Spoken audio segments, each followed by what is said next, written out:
एक बार बहुत शानदार वीडियो हमने देखा था जो किसी मित्र ने हमें साझा किया था।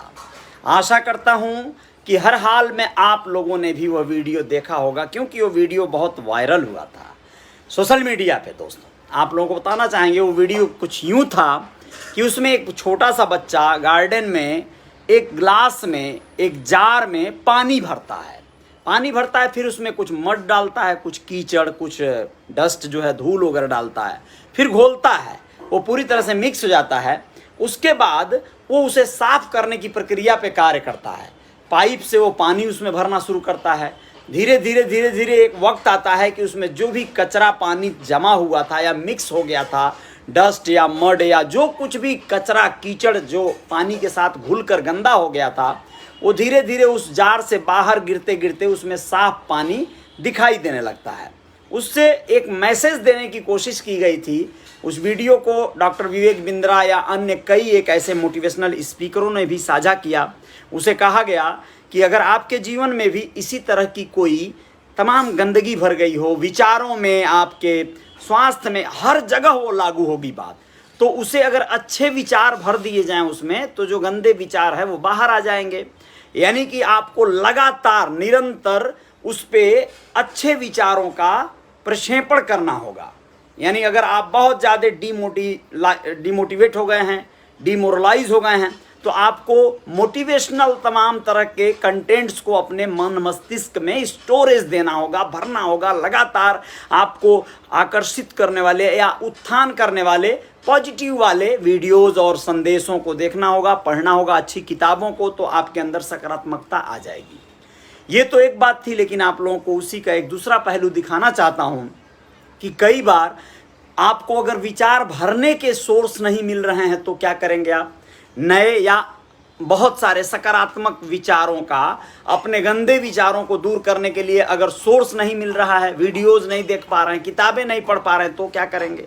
तो देखिए, मैं आप लोगों को उदाहरण देता हूं। कभी कभी आप देखे होंगे, मान लीजिए कोई गड्ढा है, कोई तालाब है, वहां पर बहुत सारा बारिश का पानी जमा हो गया। बारिश का पानी जमा हुआ तो बहुत सारी धूल मिट्टी उसमें बह के आ गई और पानी के साथ मिक्स हो गई।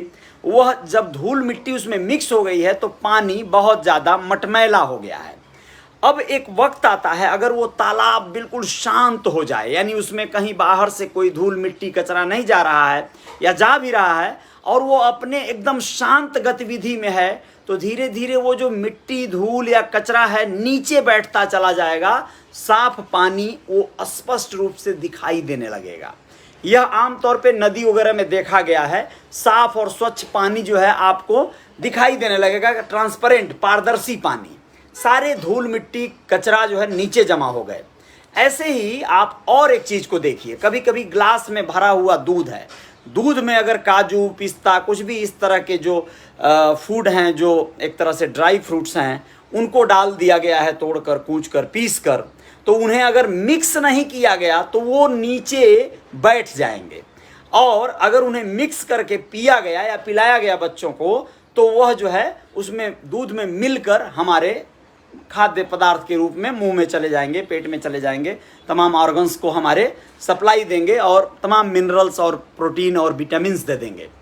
आप लोगों को इस वक्तव्य के माध्यम से ये कहना चाहता हूँ कि आपके जीवन में कई बार ऐसे वक्त आते हैं, दौर आते हैं, जब बहुत ज़्यादा कचरा पट्टी हो गई हो, आपके संबंधों में, आपके रिश्तों में कड़वाहट आ गई हो। आपका वो रिश्ता चाहे जैसा भी हो, किसी से दोस्ती का रिश्ता हो या पारिवारिक पृष्ठभूमि वाला कोई भी रिश्ता हो, उसमें बहुत ज़्यादा डस्ट और कचरा और धूल मिट्टी भर गई है, तो आप उसे बहुत ज़्यादा छेड़ें मत, मिलाएं मत। कभी कभी शांत हो जाएं। उस तालाब, उस समंदर, उस पानी की तरह, अगर समंदर तो शांत नहीं रहता है, तो आपको बताना चाहूँगा कि अगर आप शांत होंगे, ठहराव दे देंगे कुछ समय के लिए उन रिश्तों को, तो वो जो भी कचरा पट्टी है वो शायद नीचे दब जाएगी। यानी आप बहुत से ऐसे लोगों को जानते होंगे, याद करिए, जो 10 वर्ष आपके साथ पहले, 10 वर्ष पहले आपके संबंधों में अच्छे दोस्त हुआ करते थे। वो आपके साथ हो सकता है कहीं कुछ लॉन्ग ड्राइव पे जाते थे, ड्राइविंग पे, राइडिंग पे जाते थे, बाइक राइडिंग पे। कई बार एक्सीडेंट भी हुआ होगा आपका उनके साथ में। कई बार आप लोग साथ में पार्टी किए होंगे, दारू पिए होंगे। आप उनको छोड़ दिए हैं अगर 10 साल पहले से, तो वो जो कैजुअलिटी घटनाएं दुर्घटनाएं आपके जीवन में घटित हो रही थी शायद कम हो गई होंगी। यानी अगर आपके बुरे दोस्तों की संगत मिल गई है और अगर आप उसमें कुछ दिन का सन्नाटा भर देंगे, खामोशी भर देंगे, संपर्क से जो है दूर हो जाएंगे, तो शायद आपके जीवन में कुछ अच्छाइयाँ यानी सारी गंदगी आपकी नीचे बैठ जाए, खत्म हो जाए और कुछ अच्छा कार्य आप करने लगें। लेकिन दोस्ती और मित्रता या संबंध या रिश्ते अगर काजू पिस्ता बादाम की तरह हैं तो उन्हें कभी भी आप शांत मत रहने दीजिएगा। उन्हें मिक्स करते रहिएगा, उनसे बातें करते रहिएगा, उन्हें हिलाते रहिएगा, डुलाते रहिएगा, जगाते रहिएगा, चौकस करते रहिएगा, वरना आपकी अहमियत कम हो जाएगी, उस रिश्ते में आपकी मधुरता कम हो जाएगी। यानी अगर रिश्ता अच्छा है, रिश्ता सकारात्मक है, ऊर्जा से भरा हुआ है, चाहे वो दोस्ती का रिश्ता है, मित्रता का है, भाईचारे का है, भाई का है, बहन, जो भी, पत्नी, बिटिया, बेटा, सभी लोगों की बात कर रहा हूं। अगर आप अपने बच्चों से, अगर अपनी व्यस्तता के नाते या अपने किसी दुख तकलीफ के नाते बच्चों से कम्युनिकेशन गैप कर देते हैं और बच्चों से बातें नहीं करते हैं, उनसे अच्छे से उनको पूछते नहीं हैं उनके एग्ज़ाम कैसे चल रहे हैं, उनका पढ़ाई कैसा चल रहा है, उनको क्या खाना है, क्या पहनना है, इन सब विषयों पर डिस्कशन नहीं करते हैं, तो एक बहुत बड़ा गैप नज़र आएगा। एक टाइम के बाद वो बच्चे एक ऐसे असंतोष से भर सकते हैं, उनके अंदर एक भाव आ सकता है जो नकारात्मक कहा जाएगा और ये भाव आप भरने के जिम्मेदार हो जाएंगे। तो कहने का मतलब यह है कि आपके रिश्ते अगर बहुत अच्छे वाले हैं तो उन्हें उस काजू पिस्ता वाले दूध की तरह शेक करते रहिए, हिलाते रहिए और उसका आनंद लेते रहिए। उन रिश्तों का हमेशा, उनको कभी भी खराब करने का ना सोचिए, उन्हें आप बनाए रखने का सोचिए। लेकिन अगर खराब रिश्ते और गलत लोगों के साथ रिश्ते बन गए हैं तो आप शांत होइए, खामोश होइए। उनकी बुराई भी करोगे तो वो हिलाना ही हो गया, हलचल मचाना हो गया। वो फिर आपकी बुराई करेंगे, फिर आपसे लड़ाई करेंगे, फिर आपसे तमाम बकझक होगी। यानी आप अपने आप में शांत होकर उन्हें अवॉइड कर सकते हैं, उन्हें नकार सकते हैं, उनसे रिश्ते कम कर सकते हैं। तोड़िए नहीं, ऐसा नहीं बोला आप एकाएक बोल दीजिए भैया हमसे बात मत करना, ना ना ना, ऐसा नहीं। वो धीरे धीरे आप अपने आप व्यस्तता, हाँ बिजी हो गया था इसलिए बात नहीं हुई, और ठीक है क्या हाल है, इस तरह करके आप धीरे धीरे उन्हें पटरी से उतारिए। आप अपने जीवन में उनकी अहमियत को कम करते चले जाइए। देखिए ये सुनने में ऑड लग सकता है, कोई बोल सकता है बड़े स्वार्थी हो यार आप, तो ऐसा नहीं मैंने बोला। आपके गलत रिश्तों की बात कर रहा हूँ।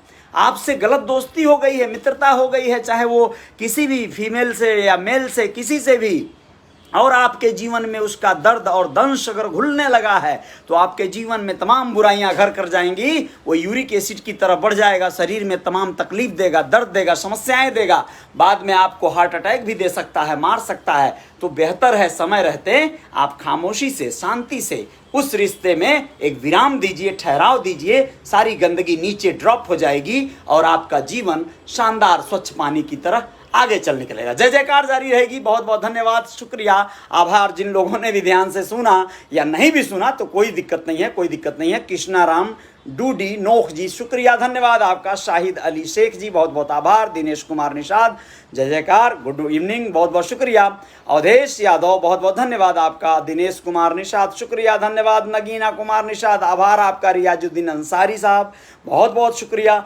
अमित बाबू गुप्ता जी, शुक्रिया आपका। साकिर शाह जी, बहुत बहुत धन्यवाद, शुक्रिया। राकेश कुमार, आभार आपका। पुरुषोत्तम मणि त्रिपाठी जी, बहुत बहुत आभार, बहुत बहुत धन्यवाद आपको। सौरभ निषाद जी, शुक्रिया। गुड्डू निषाद, बहुत बहुत आभार। शंकर निषाद जी, बहुत बहुत धन्यवाद। आप सभी मित्रों का, आप लोग जागरूक व्यक्ति हैं और जागरूकता से भरे हैं, सभी लोगों का आभार प्रकट करता हूं।